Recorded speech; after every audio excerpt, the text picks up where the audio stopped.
My lazy wife's father died and she inherited his house and $33 million.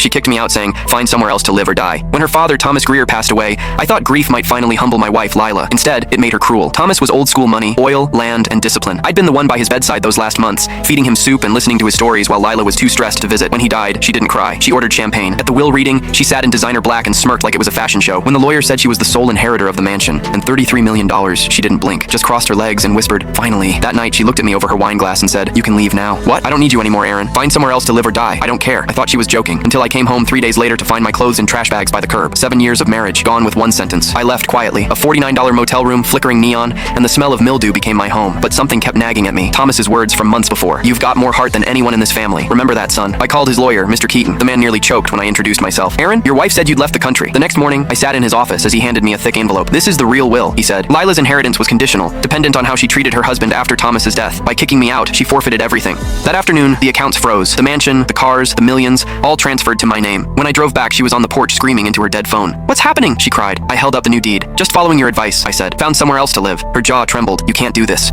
I stepped past her into my house. She didn't lose her fortune by accident. She buried it with her father and dug her own grave with her greed.